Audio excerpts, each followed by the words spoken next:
Para mí es un gusto presentar el día de hoy a nuestro ponente, el doctor Alejandro Barragán. Él es residente del Hospital de Especialidades, Centro Médico Nacional Siglo XXI.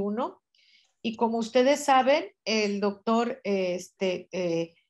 pues está haciendo su presentación el día de hoy con un tema relevante que es separación de componentes, hernias incisionales complejas. El doctor en este momento está cursando el R4 y realmente hizo la carrera de médico cirujano en la Universidad de Guadalajara, de mucho prestigio, y empezó en el Centro Médico Nacional Siglo XXI, como estoy mencionando, y actualmente aparte lo felicitamos porque ya está aceptado como en la subespecialidad de oncología. Y sin más preámbulo, le damos la bienvenida al doctor Alejandro Barragán. Le vamos a pedir que compartan su pantalla y al terminar el doctor presentaremos a nuestra invitada de honor, a la doctora Karina, y los dejo con el dueño del programa, que es Alejandro. Adelante, Alejandro. Hola, buenas noches. Bueno, muchas gracias por la invitación. Gracias a todos los del panel y a la doctora Karina Sánchez, mi adscrita médico de base del Hospital de Especialidades, por la oportunidad de presentar este tema.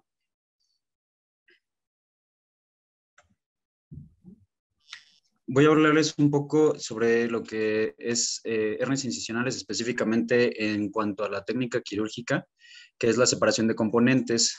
Si bien a lo mejor en cuestión de cirugía general, las hernias no son una de las cirugías que toman, que tienen los reflectores, que no es a lo mejor lo que a todo el mundo le gusta hacer. Es algo de vital importancia porque hemos visto que la incidencia de estos casos es muy alta, y esto genera principalmente, pues, son cambios estéticos y disconfort para nuestros pacientes, lo cual es importante su tratamiento. Nada más permítame un segundo para que aparezca la pantalla. Muy bien.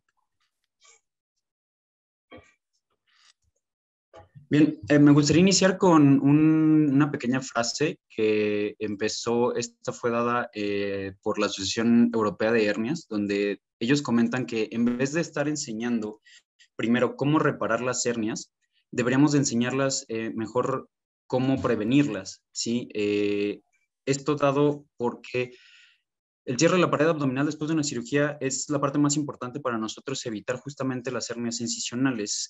Ya está bien establecido desde hace años cuáles son las técnicas adecuadas, con incluso actualizaciones recientes, que son las que les presento a continuación, del cierre correcto de las mismas. No es algo en lo que nos vamos a adentrar, pero sí es importante saber la definición de estas. Una hernia incisional en sus diferentes definiciones que existen puede ser tanto una protección de tejidos cerca o en el sitio de una incisión por cirugía previa, cualquier hernia que surge a través de una incisión previa o que involucre en general la aponeurosis y los músculos, y la Asociación Europea de Hernias en su consenso del 2009 aplicó que es cualquier apertura a nivel de la pared abdominal que es perceptible por el paciente asociado a una incisión quirúrgica previa. Es importante, ¿por qué? Porque la incidencia de esta patología es muy variable y va a depender de muchas cosas, sobre todo los factores de riesgo de nuestros pacientes. La incidencia global es de a partir de 12.8%.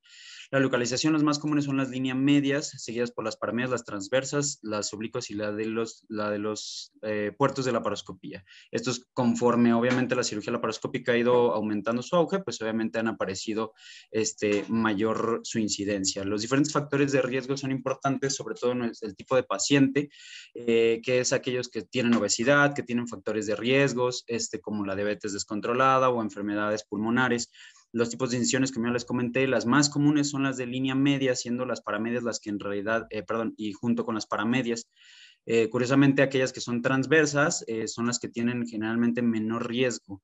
Los antecedentes de infecciones de sitio quirúrgico, que son un factor de riesgo igual, así como la técnica que utilizamos, y la cirugía por aneurisma abdominal o cirugía bariátrica, son las que presentan estos factores de riesgo. La Asociación Europea de Hernias nos permitió clasificarlas para poder darles el tratamiento adecuado.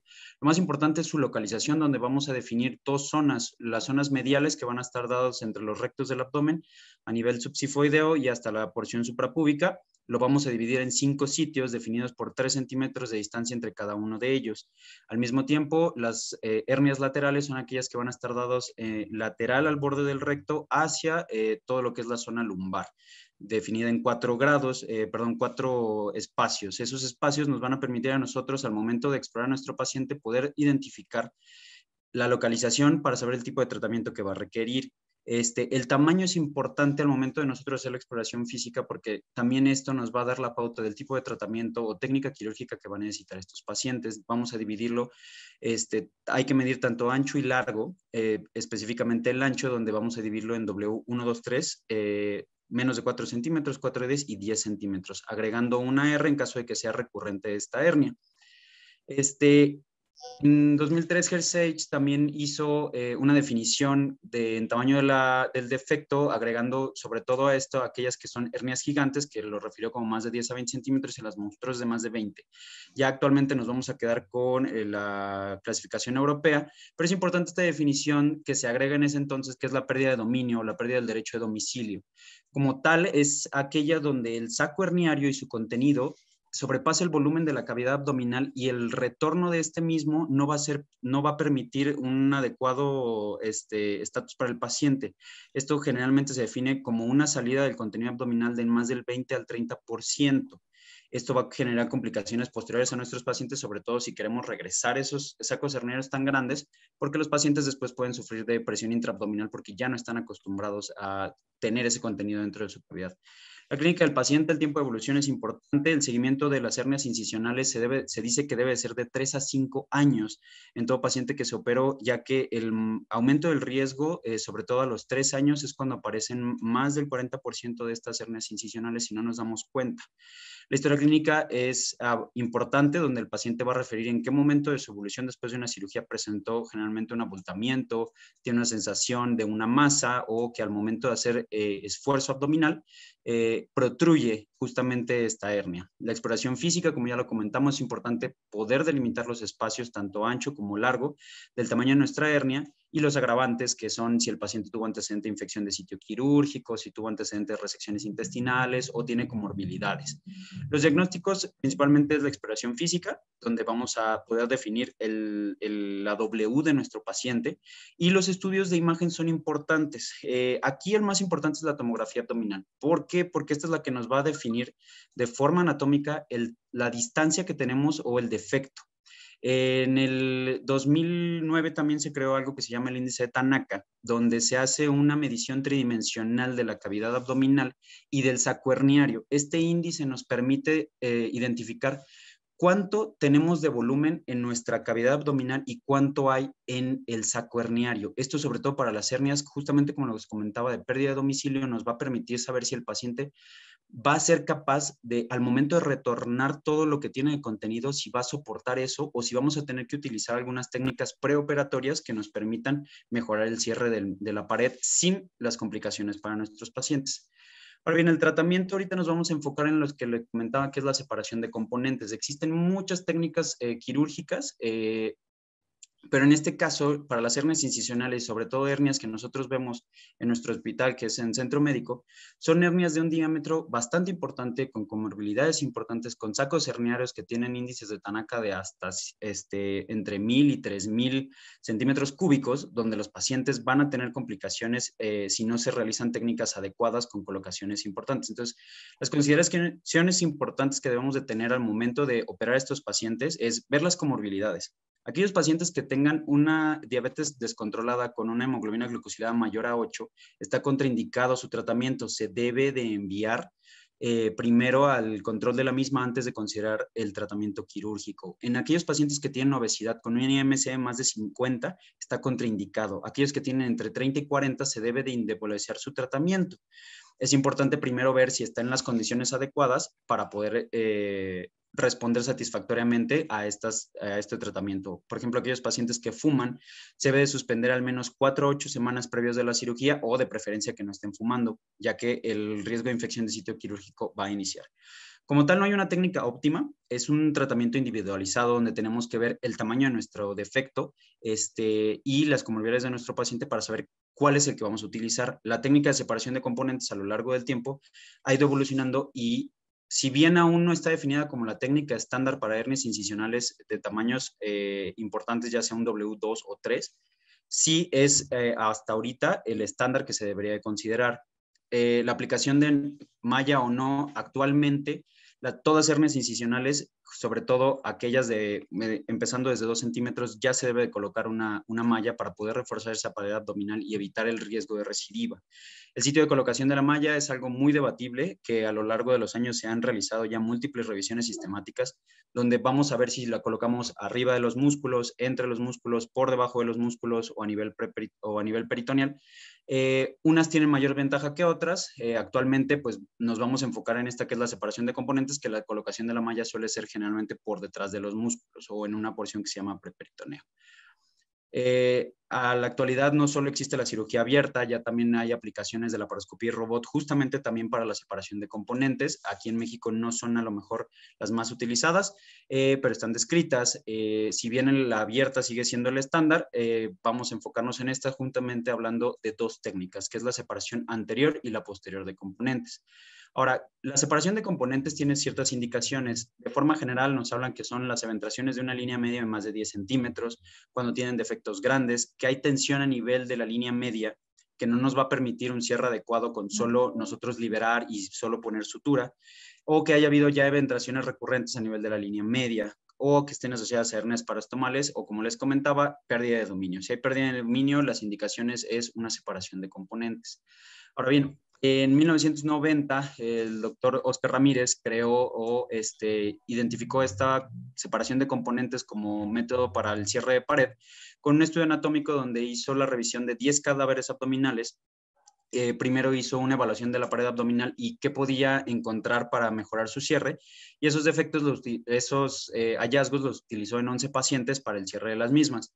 Lo que encontró dentro de los resultados anatómicos sobre todo era a nivel de los músculos. Los oblicuos externos van a poder separarse del interno en un plano avascular. El oblicuo interno está adherido al transverso y el separarlo es muy difícil, por eso se recomienda solo separar el oblicuo externo. El recto del abdomen va a poder separarse fácilmente de su hoja posterior y esto nos va a permitir que pueda tener un avance hacia la línea media. Bien, lo importante aquí y lo que encontró él es que la movilización de estos espacios anatómicos de la pared abdominal va a permitir un avance hacia la línea media de hasta 4 hasta 8 centímetros, incluso dependiendo de los sitios donde se haga la disección. Ahora bien, la técnica de separación anterior nos va a hablar de la creación de 2 niveles dentro de la pared abdominal, recordando que estos 2 niveles nos va a permitir el avanzar generalmente hasta 8 centímetros o 10 en algunos casos como se han reportado. Lo principal en la técnica anterior, en la técnica quirúrgica, es iniciar con una laparotomía exploradora. ¿Cuánto el tamaño que tiene nuestro defecto abdominal? Hay que ingresar a cavidad, hay que realizar una adherenciolisis completa. Iniciamos en justamente el nivel 2. El nivel 2 de nuestra disección hace referencia, perdón un segundo, voy a utilizar el ratón.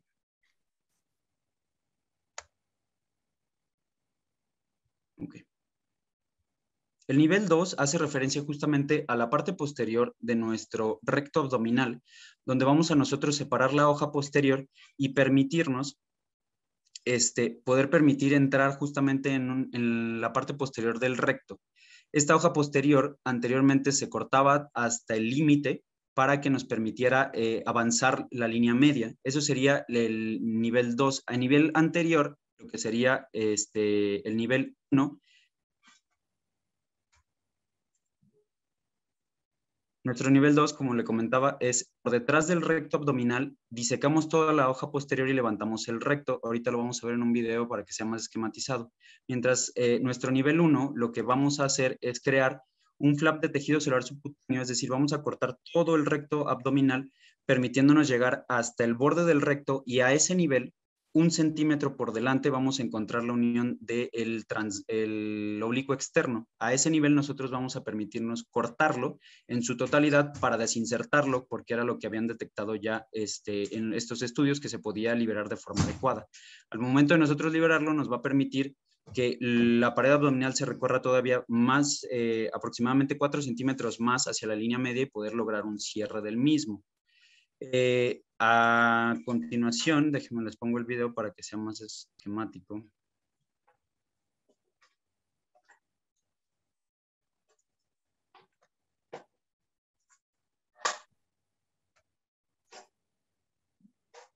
Muy bien. Mientras vamos viendo el video, les voy explicando. A este nivel, como se ve en el cadáver, lo que nosotros podemos ver ahí es que está disecando a nivel de lo que es el recto abdominal, justo su hoja posterior. En cuando nosotros palpamos lo que es el recto del abdomen, vamos a hacer una incisión generalmente 5 milímetros por debajo para permitirnos cortar y evidenciar todo lo que es el recto. Esta hoja posterior es la que nos va a permitir hacer una disección en un plano avascular, liberando todo el recto desde la parte medial, que generalmente lo hacemos a nivel del ombligo, yéndonos hacia superior hasta el cifoides, e inferior toda hacia el espacio de Retzius, que es el espacio preperitoneal en la porción inferior. Bien, ahí como podemos ver, ellos van disecando los vasos. Es importante cuánto vamos a disecar hacia lateral hasta que encontremos los vasos perforantes, ¿sí? Que son los que van a inervar y van a dar la irrigación al recto del abdomen. Anteriormente, estos se creían que se debían de cortar para poder colocar la malla en esa situación. Sin embargo, lo que se dieron cuenta es que al nosotros cortarlo, denervamos obviamente el recto, pierde la inervación, hay peor funcionalidad, y aparte de eso, hay mayor riesgo de hematoma e infección de sitio quirúrgico. Entonces, la disección se debe realizar hacia inferior en todo el espacio de Retzius, que es la parte inferior, para permitirnos una visualización completa y disecar más allá, 5 centímetros más allá de nuestro defecto, para permitirnos una adecuada colocación de lo que es la malla.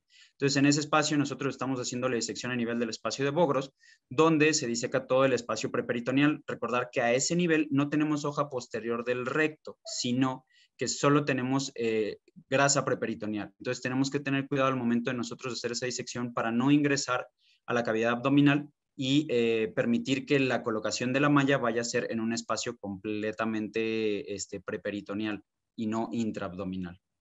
Entonces, una vez que nosotros completamos el nivel 1, vamos a proceder a hacer este nivel 2, que como ustedes están viendo, se tracciona el recto del abdomen completamente hacia medial y vamos a disecar toda la grasa subcutánea hasta que encontremos el borde lateral.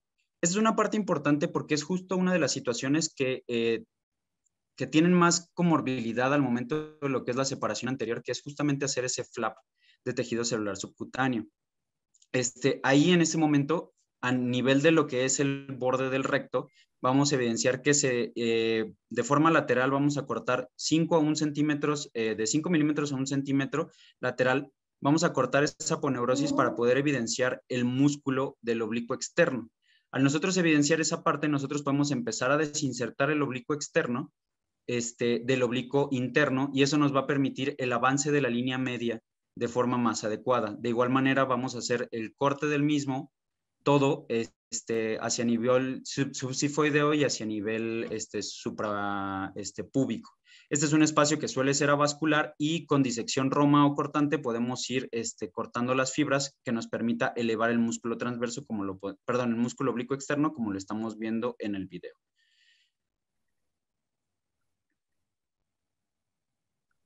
Entonces, de esta manera, en las manos del cirujano podemos ver lo que sería el oblicuo interno, ya disecado hacia inferior, y el oblicuo externo siendo elevado por encima de esto. Esto nos permite que tanto el transverso como el oblicuo interno se jalen hacia la línea media junto con el recto que ya disecamos, permitiéndonos entonces el cierre de la pared abdominal.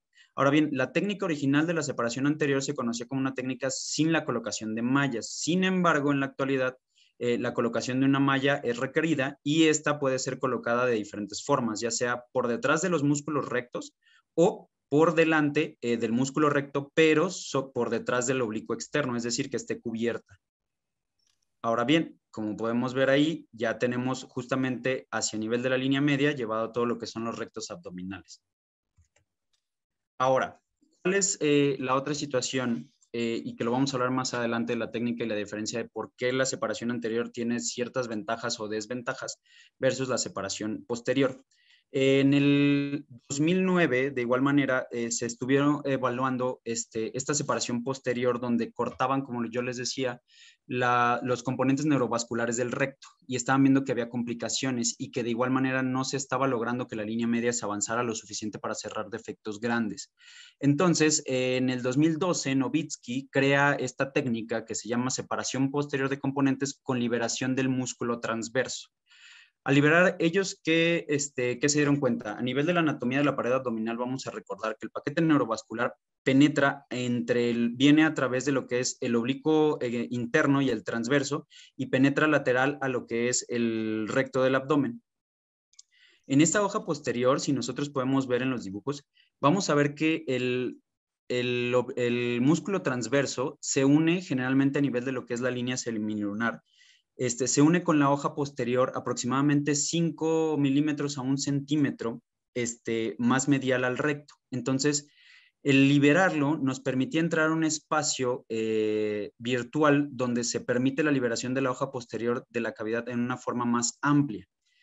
Nosotros podemos ver aquí a este nivel de la tomografía que está dado a nivel de la línea semilunar, podemos ver cómo viene de arriba hacia abajo lo que sería el oblicuo externo, el oblicuo interno y el transverso en su línea inferior. El transverso, como podemos ver, está anterior, más bien está posterior, pero está avanzado a nivel del recto. Entonces ellos se dieron cuenta de esta situación donde podían entrar y justamente cortar a este nivel del transverso, permitiéndonos liberar el transverso, pero mantener la hoja posterior sin necesidad de entrar a la cavidad abdominal. De esta manera podemos entrar a un espacio donde la colocación de una malla es todavía muchísimo más amplia. ¿En qué consiste esta técnica? De igual manera, vamos a iniciar entrando a la cavidad abdominal realizando una adherenciolisis completa. En la actualidad, se dice que cuando hay defectos pequeños, podemos solo disecar el saco sin necesidad de entrar a la cavidad abdominal.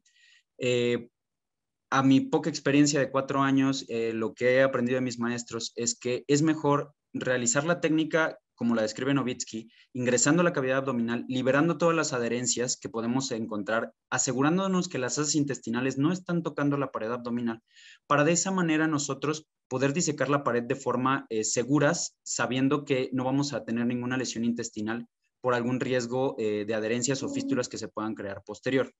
Entonces, una vez que nosotros entramos a la cavidad de forma completa, liberamos todas las asas intestinales, vamos a hacer el mismo procedimiento. Vamos a levantar nuestra pared abdominal para localizar el recto de la pared abdominal.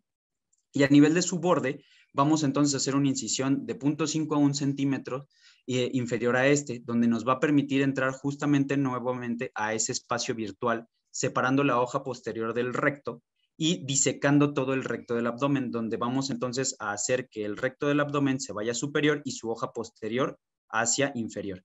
Esto nos va a permitir hacer la disección tanto superior hasta nivel del sifoides, entrar por debajo del sifoides y hasta nivel de la porción retropúbica hacia lo que sería el espacio de Retzius y el espacio de Bogros. Esta disección se debe de hacer lo suficientemente amplia. Si tenemos un defecto de 10 centímetros de longitud, tenemos que hacer que esta disección vaya 5 centímetros por arriba de nuestro borde herniario para que nos permita una adecuada colocación de la malla. ¿Hasta dónde vamos a hacer nuestra disección medial? De igual manera, hasta que nosotros localicemos la inervación del recto, que serían los perforantes, o los intercostales hacia las porciones superiores. Al nosotros ver esos y ver los epigástricos, nos detenemos de nuestra disección y vamos entonces a tener esta línea que esa va a ser nuestro margen o nuestro límite. Desde el punto donde nosotros vemos la inervación y los vasos perforantes, nos vamos a ir 5 milímetros mediales para entonces poder localizar y encontrar esa disección donde vamos a liberar el transverso. En estas imágenes podemos observar de su lado izquierdo a nivel superior, donde se libera todo el proceso subsifoideo para poder permitirnos la colocación de la malla a nivel superior, y a nivel inferior podemos hacer la disección tan amplia que nos permite el espacio retropúbico liberar todo el Bogros, y a nivel inguinal también nos permite liberar y poder ver los ligamentos de Cooper.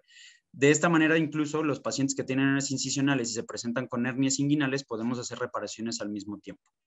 Entonces, aquí como lo vemos esquematizado, vamos a ver nuestros vasos perforantes a nivel del recto, los vasos epigástricos inferiores, y a este nivel entonces nos vamos a ir medialmente 5 milímetros para ese nivel, a nivel de la línea semilunar, hacer un pequeño corte con el electrocauterio o con bisturí, que nos va a permitir entonces ingresar y poder observar, como se ven en las imágenes inferiores, el músculo transverso, donde vamos a empezar a cortarlo para permitirnos que se libere el transverso y permitirnos mantenernos en la hoja posterior de la pared abdominal, entrando a un espacio avascular. Entonces, en estas imágenes, como podemos ver, tenemos a lo que sería el transverso, que lo vamos a ir cortando para permitirnos entrar a esa parte posterior. Entonces, la imagen de la derecha, como podemos ver, debajo de lo que sería el separador, ya tenemos todo el músculo recto y el transverso, donde nosotros podemos ingresar. ¿Qué tan posterior? Lo suficiente que necesitemos, incluso llegando hasta lo que es el músculo psoas, y lo que nos permite, como se ve en la imagen de su izquierda, es la línea, la pared o la hoja posterior ya medializada lo suficiente para incluso pasar por más allá de lo que es la línea media, ¿bien? Entonces, el espacio virtual que se crea, como podemos ver en la imagen de la derecha, es un espacio tan amplio que nos va a permitir llegar hasta lo que es el músculo psoas y en toda esa cavidad poder colocar una malla lo suficientemente amplia para un defecto tan amplio, ¿bien? Nosotros lograr ese espacio, vamos a poder entonces cerrar la hoja posterior, que en sus indicaciones iniciales decían que incluso solo con cerrar la hoja posterior era suficiente sin necesidad de incluso colocar una malla. Obviamente se vio que la necesidad de colocación de malla en un paciente, sobre todo con hernias incisionales con predominio, era importante para lograr una recuperación de la fisiología de la pared abdominal y evitar el riesgo de recidivas, es importante. Y como vemos en la imagen derecha, posterior a eso vamos a poder hacer la colocación de la malla en todo el espacio virtual que quedamos, permitiéndonos, como se ve en la imagen, una colocación subley o por detrás de todos los músculos en un espacio antes del peritoneo de la imagen azul, que sería la colocación de esta malla. Ahora bien, la fijación de la malla con técnicas anteriores, antes se hacían puntos totales donde se tomaba la malla y se penetraba todos los componentes de la pared abdominal hasta salir a la piel. Sin embargo, estos puntos eran muy mórbidos, había más riesgo de infección y mayor dolor postoperatorio. Actualmente, la fijación de la malla es únicamente tomando la malla y fijándola a los músculos anteriores, lo suficiente para llegar hasta el músculo oblicuo externo. Esto permite una fijación que se debe de hacer a nivel subsifoideo, a nivel púbico y lateral. Por ser un espacio tan amplio y una malla tan amplia, actualmente ya incluso hay cirujanos que no fijan las mallas y la misma presión intraabdominal hace que la malla se mantenga en una adecuada colocación. Hay estudios que nos dicen que sí, sí es posible. Lo que se recomienda, eso sí, es que al menos tengas la fijación a nivel de lo que sería el sifoides y a nivel de lo que sería el pubis para permitir que esos sean los espacios que no se muevan. Entonces, en esta imagen, como podemos ver en la imagen del centro, es un paciente que se operó con nosotros en nuestra unidad, donde aquí ya tenemos en las manos de los cirujanos ya toda la pared abdominal separada por sus componentes. A nivel inferior ya es la pared posterior cerrada. A la imagen derecha ya podemos ver la colocación de la malla. La malla, generalmente utilizamos malla de polipropileno de poro grande, que generalmente suele ser de 30 por 30 centímetros. La colocación de esta se va a confeccionar en forma de diamante, que lo vamos a ver ahorita en un video esquemático. Y el cierre de la pared es por planos. Al nosotros haber liberado justamente toda esta hoja posterior, nos va a permitir que la línea media, lo que es nuestro recto abdominal, se pueda cerrar sin necesidad de la creación de estos flaps de tejido celular subcutáneo como es en la separación anterior de componentes. Esto siendo menos mórbido y manteniendo la fisiología de la pared abdominal. El tejido celular subcutáneo se cierra de igual manera y la técnica original nos comenta que se pueden colocar dos drenajes, uno a nivel anterior a la malla, es decir, que se queda en el espacio retromuscular, y en algunos casos hay cirujanos que lo colocan a nivel del tejido celular subcutáneo para disminuir el riesgo de seroma. Les voy a esquematizar este video mientras repasamos lo que es justamente la técnica, donde, como les comentaba, iniciamos con la incisión a nivel de la línea media. Vamos a realizar una adecuada drenciolisis liberando todas las asas intestinales que nos permitan mantener la seguridad. La colocación de una compresa húmeda nos permite separar este contenido y trabajar de forma, ahora sí que digamos, tranquila, en la pared abdominal del paciente. Entonces, el paso inicial, como ya lo habíamos comentado, es localizar el músculo recto y a ese nivel en su borde vamos a hacer esa incisión de 1 centímetro a 5 milímetros por debajo de su borde, donde nos va a permitir localizar justamente, en cuanto nosotros veamos las fibras musculares, sabemos que estamos en el espacio adecuado. Este espacio nosotros lo podemos disecar ya sea con pinza, con disección Roma, incluso de forma digital, ya que es un espacio vascular. Obviamente, conforme nos vamos lateralizando, hay que tener cuidado de justamente todos los vasos perforantes que vamos a ir localizando, tener una adecuada hemostasia para evitar riesgo de hematomas postquirúrgicos.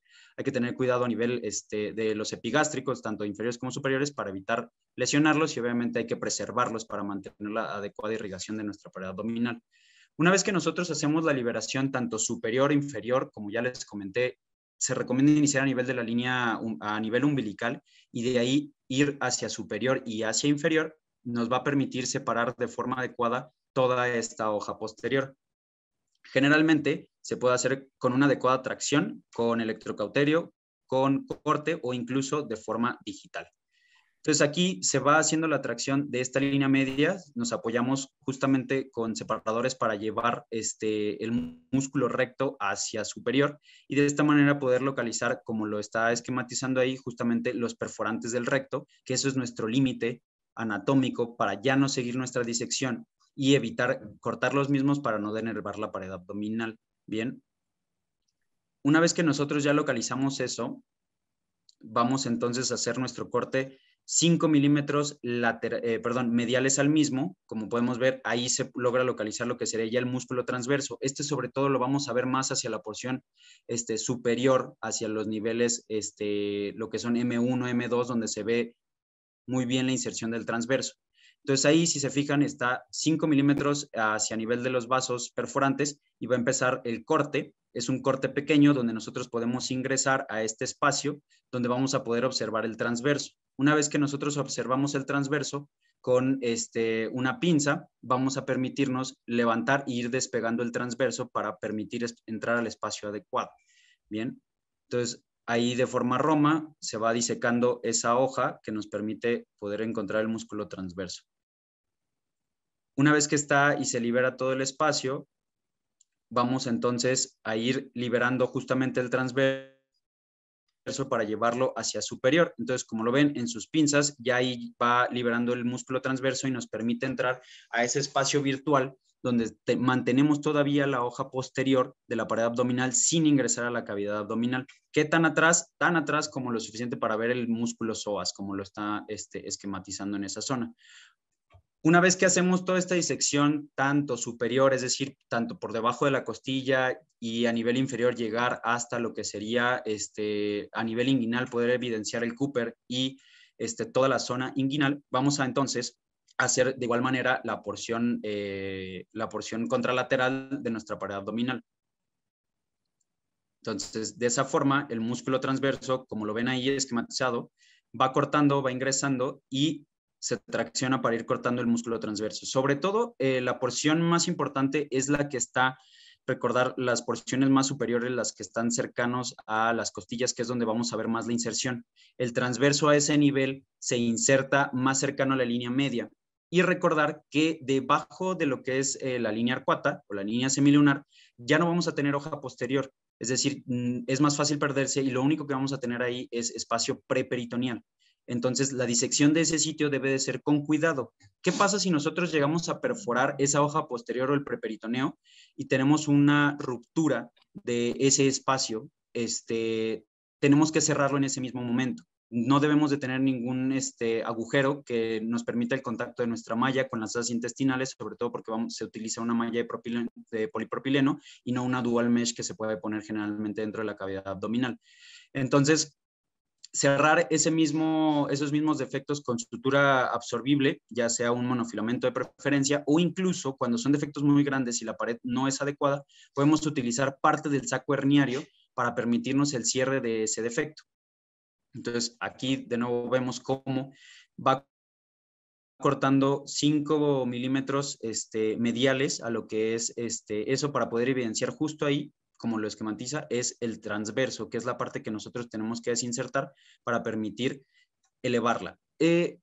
a lo largo de las diferentes cirugías que me ha tocado apoyar o realizar, hemos visto, este es muy fácil, sobre todo de hacerlo de forma digital o apoyado de una gasa que nos permita la disección adecuada de la pared abdominal.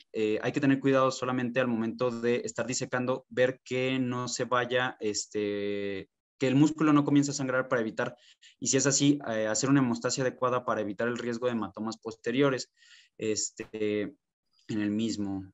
Entonces, en ese espacio, ahí ya en sus pinzas superiores ya tiene el transverso levantado. Nosotros con una disección Roma, con una mano se hace una compresión hacia inferior y con la otra mano vamos levantando el músculo hacia superior, lo cual nos permite entrar en ese espacio anatómico, justamente que es la línea posterior, para poder irnos lo más posterior posible hasta lo que es el psoas. A ese nivel es inferior, estamos viendo a nivel del pubis, donde va a hacer la disección para conectarlo y entrar hacia la porción del espacio de Bogros y la porción suprapúbica. Entonces, ahí ya, por ejemplo, está disecado la porción inferior, donde vemos los ligamentos inguinales. Y ahora sí nos permite, ya teniendo la pared posterior, vamos a hacer un cierre de la misma con una sutura generalmente de un 0 o 2 ceros de monofilamento absorbible. Al tener ya la pared cerrada, nos va a permitir la colocación de la malla. Generalmente esto se hace con la técnica normal, con un surgente continuo. Y ya, por ejemplo, ahí ya esquematiza, ya tenemos toda la cavidad abdominal cerrada con una línea media nueva, bueno, una pared posterior completamente, y nos va a permitir la colocación de la malla. Esta se coloca, como les decía, en forma de diamante o en rombo, que nos permita la colocación completa, es decir, hay que cubrir todos los defectos, tanto a nivel inguinal, superior a nivel de las costillas, y que sea más allá de 5 centímetros de nuestros defectos, sobre todo superiores. Bien. Como les decía, la fijación en estos casos suele ser a nivel subsifoideo y retropúbico, donde vamos a fijar la malla hacia los bordes superiores de los oblicuos para permitirnos una fijación adecuada. Antes se daban generalmente 5 puntos laterales, ahora actualmente se ha visto que con solo 1 punto o 2 puntos, incluso en algunos artículos mencionan es a consideración del cirujano, para que sienta que la malla no va a tener un movimiento, pero como recordar tenemos un espacio tan amplio, la misma compresión de la cavidad abdominal va a comprimir la malla contra la pared y va a evitar que se tenga un movimiento de la misma. Las conclusiones del TAR, lo que Nowitzki encontró, es que evitamos hacer flaps de tejido celular subcutáneo, lo cual nos evita que haya isquemia o necrosis de la piel, evitar la infección de sitio quirúrgico o la recurrencia. El TAR se diseñó justamente para hernias incisionales con pérdida de dominio, con defectos abdominales de hasta 20 centímetros, y nos permite la colocación de una malla tan amplia como sea necesario en un espacio que sería el sublay, que es el más adecuado para la colocación de una malla al momento de nosotros reparar hernias.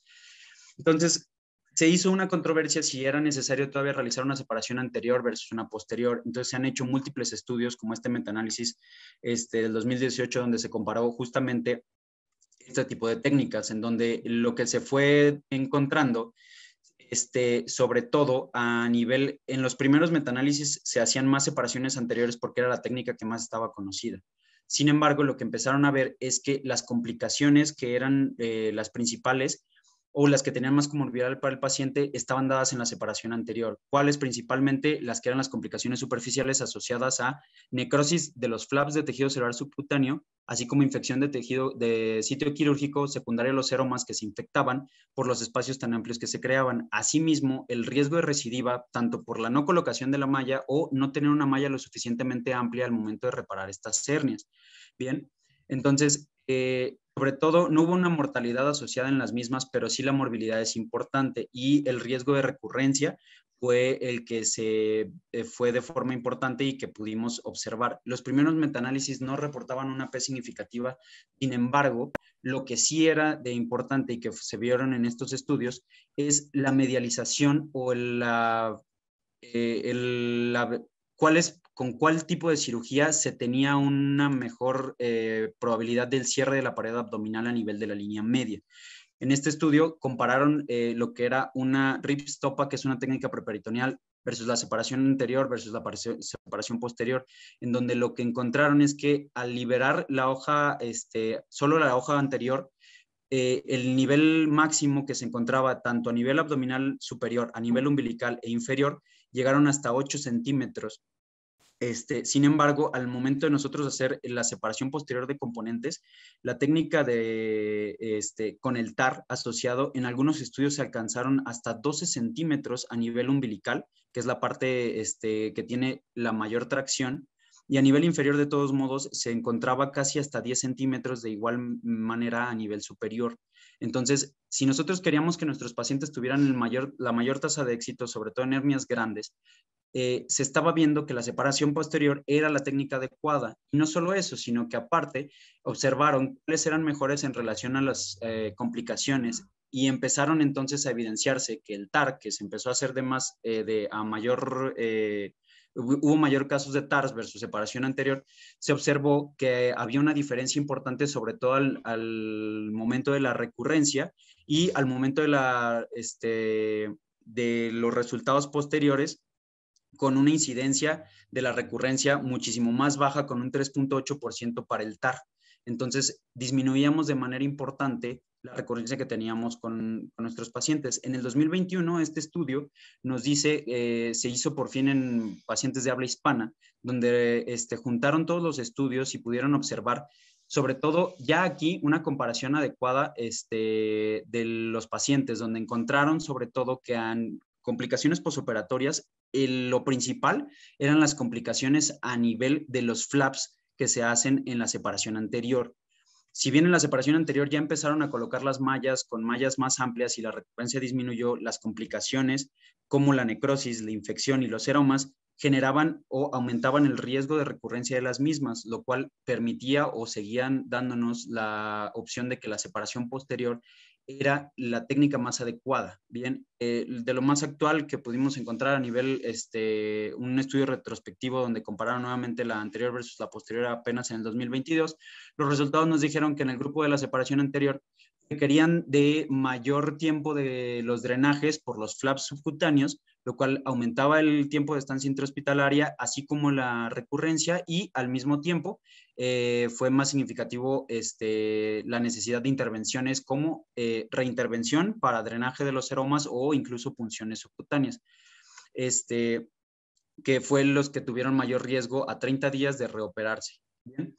Ahora, si bien yo soy partidario de que hagamos una separación posterior para todos los pacientes, sobre todo con hernias incisionales de más de 10 centímetros, no hay una indicación así ya de hay que hacerlo todos así. Sin embargo, los diferentes estudios y sobre todo los estudios que hicieron de fisiología, donde compararon aquellos que se hicieron una separación anterior versus posterior, se dieron cuenta que la separación posterior nos permite lograr volver a tener no solo una fuerza en nuestra hoja posterior, volver a tener una malla lo suficientemente amplio que nos da una fuerza para que el paciente no tenga recurrencia, pero al mismo tiempo que la línea media se puede cerrar, y eso es la parte que más interesa. Se hizo un estudio donde compararon a nivel fisiológico al paciente antes de operarse y después de operarse, la fuerza de la pared abdominal que tuvieron, y se dieron cuenta que no hubo diferencia entre liberarle el TAR, es decir, hacer el TAR, que es liberar el transverso, versus hacerle el anterior, porque los partidarios de que se hicieran la separación anterior decían que al nosotros cortar el transverso hacía que se perdía la fuerza muscular. Sin embargo, hay una hipertrofia compensatoria y se vieron que los pacientes con separación posterior en realidad mantienen la fuerza y tienen menor tasa de recurrencia, y la fuerza, y a un año tienen más ventaja de regresar a sus actividades normales, incluso de realizar esfuerzo físico. Ahora, ¿qué pasa cuando tenemos hernias tan grandes como las que tenemos a veces nosotros en nuestro servicio, que son defectos de 25 centímetros, 30 centímetros, o con pérdida de dominio, donde tenemos una paciente con una talla de 1,40, pero tiene un saco herniario con todas las células de intestino delgado, colon y aparte un índice de Tanaka de casi 5,000? Obviamente, cuando nosotros queramos retornar todo eso, el paciente no va a soportarlo porque no está acostumbrado, y el riesgo de presión intraabdominal, falla respiratoria y las complicaciones asociadas son muy altas.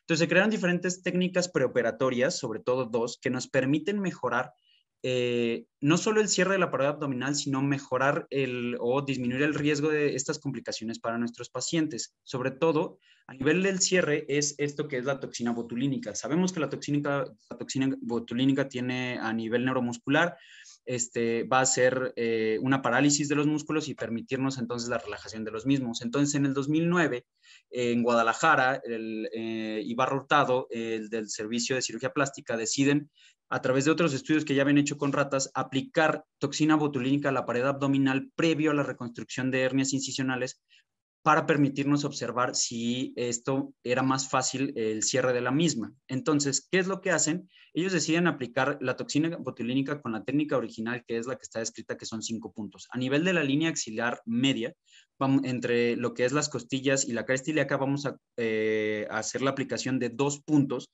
con la aplicación de, generalmente lo que ellos, el estudio original es de 50 unidades de toxina botulínica en cada punto. Y a nivel anterior, lo que es la línea axilar anterior, a nivel de lo que es el oblicuo externo, 3 puntos más, como se observa en la imagen. Ahora bien, este estudio se hace con aplicación de electromiografía o por ultrasonido, donde vamos a aplicar, como les comentaba, 50 unidades en cada uno de esos puntos, permitiéndonos dar 250 unidades de un solo lado y 500 en total de forma bilateral. Que vamos a inyectar todos los músculos, desde el transverso, el oblicuo interno y el externo. Esto nos va a permitir relajar los músculos y permitir una adecuada distensión para el momento de que nosotros queramos llevarlos hacia la línea media. Estos músculos se elongan y se permite un cierre más adecuado. En la actualidad, así como se esquematiza, hay que irlo haciendo por ultrasonido, se puede hacer por electromiografía, incluso también se puede hacer sin necesidad del ultrasonido, palpando únicamente lo que es la apertura al momento de que pasamos la aguja, la pared. ¿Qué encontraron ellos? Que después de la aplicación, se permite se permite una mayor longitud de los músculos, llegando hasta 5.2 más menos 2 centímetros extra para permitirnos el cierre de la pared abdominal. Esto, por ejemplo, incluso aplicado a hernias pequeñas de 5 centímetros, con solo la aplicación de Botox en pacientes muy obesos, permitiría el cierre adecuado sin necesidad de realizar separación de componentes. Pero esta técnica, entonces, asociada a una separación de componentes, vamos a ver que si bien sabemos que la separación posterior, el TAR, nos da 10 centímetros y le podemos agregar 5 centímetros más con toxina botulínica, vamos a tener entonces 15 centímetros de forma lateral, lo cual nos va a permitir un cierre anatómico sin la necesidad de, obviamente, crear más flaps como en una separación anterior. Entonces, ¿qué hay en la actualidad o qué nos dice la revisión sistemática de la aplicación de toxina botulínica? La toxina botulínica actualmente se dice que debe de aplicarse generalmente de entre 200 a 500 unidades de forma bilateral, es decir, aplicado ya sea en 5 puntos o en 3 puntos. Lo importante es la aplicación hacia nivel de lo que es el oblicuo externo, el interno y sobre todo el transverso, que es el que más genera la tracción lateral. Se debe de aplicar generalmente de 4 a 6 semanas. Sabemos que el pico máximo de lo que es la toxina botulínica es a partir de las 2 semanas y va a tener un periodo de hasta 6 a 8 meses su uso. Lo que se ha visto en los estudios es que el mejor momento para operar a nuestro paciente posterior a la aplicación de la toxina botulínica es entre la tercera y cuarta semana. Bien, entonces esta revisión sistemática en el 2021 lo que encontraron es que si nosotros vemos al momento de la distancia de nuestros músculos, la aplicación pre y post nos permitía un elongamiento de nuestros músculos, es decir, se alargaban, lo cual permitía una mejor tracción de los mismos, llegando hasta 4 centímetros, 4.2 centímetros, lo cual se alargan los músculos, permitiendo una mejor tracción para el cierre del mismo, tanto del lado derecho como del lado izquierdo. Y a nivel lo que era la disminución de las hernias por esta tracción de los músculos, se vio una diferencia estadísticamente significativa donde posterior a la aplicación del Botox se logra una disminución del ancho de la hernia de igual manera hasta 4 centímetros, lo cual es bastante importante porque eso nos va a disminuir el riesgo de que no podamos cerrar a nuestro paciente. Entonces, este estudio, al final, la tabla de Forest Plot lo que nos dice es que está a favor de la aplicación de la toxina botulínica en pacientes que tienen hernias incisionales grandes porque nos va a permitir que el cierre de las mismas sea exitoso, con una P estadísticamente significativa. Ahora bien, aparte de la toxina botulínica, está esta técnica que se llama el neumoperitoneo progresivo. El neumoperitoneo progresivo está descrito desde 1940 en Argentina, para la aplicación y la colocación del mismo, lo cual nos va a permitir dilatar o aumentar el espacio intraabdominal para nosotros poder lograr la regresión de este saco abdominal y que el paciente no vaya a tener estos riesgos, sobre todo de complicaciones por aumento de la presión intraabdominal. Digamos que no hay algo que todavía podamos definir para decir a estos sí hay que darles neumoperitoneo progresivo, a estos no, y sobre todo cuándo o cómo. Pero esta última revisión sistemática nos da este algoritmo que creo que es bastante sencillo y que nos va a permitir, obviamente todo esto es a razón del cirujano. Las indicaciones relativas, sobre todo en hernias que generalmente se consideran de más de 10 centímetros, y en aquellos que son definitivos, sí es aquellos que tienen un índice de Tanaka generalmente elevado de más del 20%, es decir, aquellos que tienen un saco herniano demasiado grande y que no van a tener una adecuada regresión al mismo gravedad. La técnica, antes hay múltiples técnicas, la más conocida o que se considera la que va a tener menos riesgo de complicaciones, sobre todo por las adherencias, es a nivel del punto de Palmer, subcostal izquierdo, como si fuera de la laparoscopía. Ahí el tipo de catéter puede ser la colocación ya sea por método anatómico, directamente nosotros colocarlo a la pared, o guiado por ultrasonido o por tomografía. La colocación de catéter puede ser un catéter de derivación, un pigtail, o puede ser incluso un catéter venoso central, o incluso en algunos casos la técnica Veres. En algunos casos se puede realizar directamente por visión por laparoscopía. ¿Cuánto y qué tipo de gas? Actualmente el gas que está recomendado, bueno, más bien lo que se debe utilizar es aire ambiente, no es necesario utilizar como antes CO2 o óxido nitroso. Aire ambiente. El tiempo de insuflación generalmente es cada 24 horas o hasta 72 horas a consideración del paciente. El volumen debe estar dado dependiendo del tamaño y de la cavidad de nuestro paciente. Es por eso que es importante esa tomografía que nosotros realizamos. Generalmente se ponen de 200 mililitros a 500 o incluso hasta 1 litro al día, dependiendo de qué tolere el paciente. Obviamente hay que comentar al paciente que va a tener sensación de aumento de la presión intraabdominal, que va a tener dolor, un poco de molestia, y esto va a ser justamente lo que nos va a pautar en qué momento nosotros debemos de detenernos. ¿Cuánto debe durar el neumoperitoneo progresivo? De 7 a 21 días es lo que más se recomienda. Se dice que después de 10 días el neumoperitoneo progresivo ya no va a hacer ningún efecto benéfico. Entonces, la aplicación de toxina botulínica con neumoperitoneo progresivo nos va a permitir un mejor cierre del mismo. Entonces, aplicar la toxina 4 semanas antes y citarlo generalmente al paciente 1 semana o 2 semanas antes de su cirugía para aplicarle el neumoperitoneo progresivo, nos va a permitir entonces llevarlo a una técnica quirúrgica asociada, por ejemplo, a un TAR, que nos va a entonces tener mayor tasa de éxito para el cierre de nuestra pared abdominal. Muchas gracias. El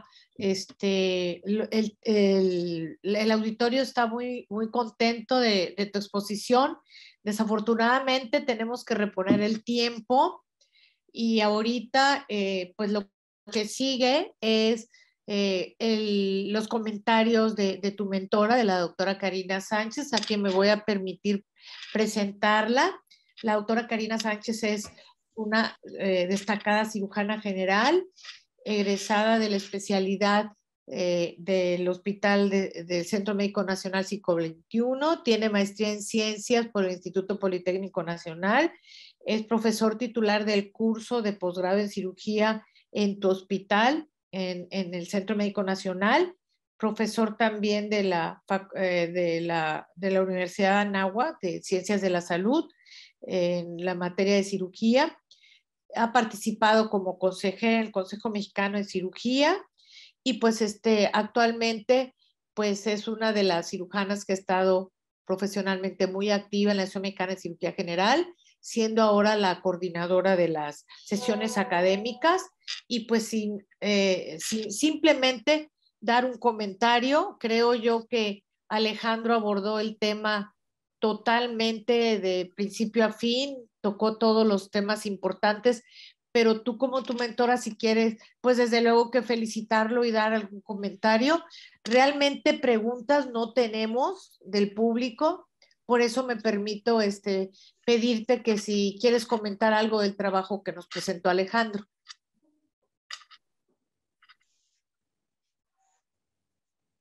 Aunque el trabajo ya lo hiciste cuando se preparó el tema, ¿verdad? Pero sí quisiera que pudiéramos hablar de tu opinión acerca de la exposición. Muchas gracias, doctora.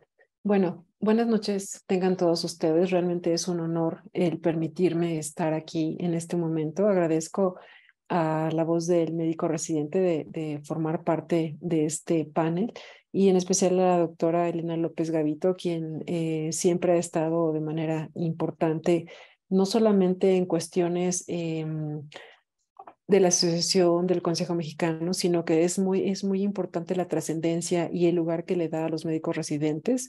Es para mí un honor que uno de mis residentes, todos son brillantes de acuerdo a su etapa formativa, desde el residente de segundo año hasta el cuarto año, que son con los que convivo directamente, y ver este tipo de pláticas. Definitivamente que lo que puede quedar en relación a esta charla que dio, para empezar, es la experiencia que cada uno, es decir, que un residente en formación de cuarto año debe tener al momento de abordar una patología. Alejandro, no por ser tu profesora, quiero externártelo. Muchas felicidades por la manera en la que transmites el conocimiento, el dominio que tienes, la sencillez con que lo haces. Y esto sin lugar a duda a todos los residentes que te están viendo, no solamente siendo del área quirúrgica, sino que la trascendencia que puede tener la manera de abordar. Y bueno, en el aspecto quirúrgico, en lo que a mí compete, sí quiero comentarles que es muy importante individualizar a cada uno de los pacientes para tomar una elección, un método el cual se vaya a realizar.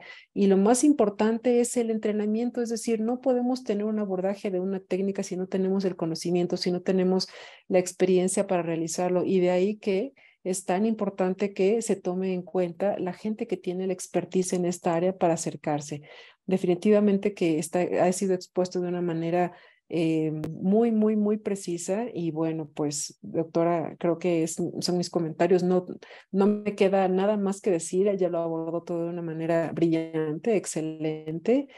Y pues más que nada todo esto, y gracias en verdad por la invitación. Felicidades, Alejandro, a ti y a todos los residentes que están con nosotros. Hay muchos, no solamente residentes, sino también médicos, maestros tuyos del Hospital de Especialidades, residentes de segundo año, tercero, cuarto, que están aquí contigo. Y bueno, pues es un honor para nosotros estar con usted, doctora. Pues bueno, agradecerte también que nos hiciste favor de coordinar, y creo yo que el mensaje que nos debemos llevar es que pues la estrella de esta noche fuiste tú, y Alejandro, nosotros solo estuvimos pues como tus mentoras, estando pues siguiendo tu presentación, pero para que todos los residentes se animen. Este es un foro de residentes para residentes, nosotros solo somos facilitadoras, pero como abordaste el tema, tienes muchas felicitaciones desde adscritos, residentes, compañeros, de todos tipos de personas te han estado felicitando, y van a poder seguir viendo la plática. La persona que no pudo ingresar a tiempo va a estar en redes sociales a partir de mañana, y pues tenemos una cita en 2 semanas. El tema va a estar muy interesante, lo vamos a anunciar con tiempo y forma, pero quiero comentarles que es una residente de cirugía general, la doctora Susana Delgadillo, quien va a presentar en 2 semanas del Hospital de Alta Especialidad de Oaxaca, y va a hablar sobre manejo de complicaciones de la colecistectomía. Entonces, pues lo que queremos nosotros también empezar a innovar para que ustedes con tiempo se conecten, y también ustedes como residentes comentar el trabajo de sus compañeros. Y pues no nos queda más que ver si no hay ninguna pregunta en Facebook o en otra de las plataformas. Armando, no, puras felicitaciones, ¿eh? Quiere decir que no hubo la menor duda de tu presentación. Pues Armando, si quieres, para cerrar, alguna pregunta que haya en Facebook o en las páginas de internet. No, de momento no, doctora. Nos preguntaron mucho del programa y decirles que a partir de mañana estará disponible en YouTube para que lo puedan revivir o compartir. Realmente, como usted dijo, es un programa con mucha objetividad. Yo que no soy médico, me quedó muy claro el concepto, así es que felicidades, doctor. Sobre todo, yo creo que aquí lo importante también es ver el trabajo que se hacen los residentes con sus maestros, en este caso con la doctora Karina, a quien agradecemos también su valiosa enseñanza y participación con todos sus alumnos, que seguramente, como usted bien dijo, todos son brillantes. Así que todos cordialmente invitados el próximo lunes en 15 días para ver un tema más de La Voz del Residente en Cirugía General. Y vamos a ver algo de nutrición en el enfermo la próxima también con el doctor Rivera. Les promocionamos, pero ese será el miércoles en la masterclass, pero eso con tiempo también les avisamos. Pero anímense, todos los que se quieran animar, díganle a sus mentoras, nos pueden contactar, y pues el presentar no solo al que más les sirve es al que se prepara, desde luego, porque pues tiene que leer varias publicaciones, tiene que hacer esquemas, en fin. Pero realmente lo que quiero es agradecerles a todos los que se conectaron. Fueron más de 65 asistentes, y pues felicitarte. Aparte, se pueden conectar, como te mencionamos, por Facebook, en las páginas, y por este medio queda ya grabado, y a partir de mañana el que no se pudo conectar puede volver a verlo. Y pues a agradecerle infinitamente a la doctora Karina por habernos apoyado esta noche. Y pues Alejandro, te mandamos un fuerte abrazo de parte de todos. Muchas gracias y buenas noches. Muchas gracias, doctora. Buenas noches y muchas felicidades.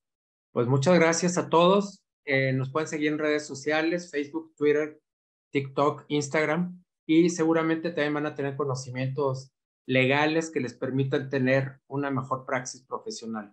Asimismo, doctor Alejandro, le mando muchos saludos del Hospital Civil de Guadalajara, el doctor González Duarte y algunos compañeros que estuvieron con usted. Así es que muchas gracias, buenas noches, descansen. Hasta luego. Hasta luego, bye bye.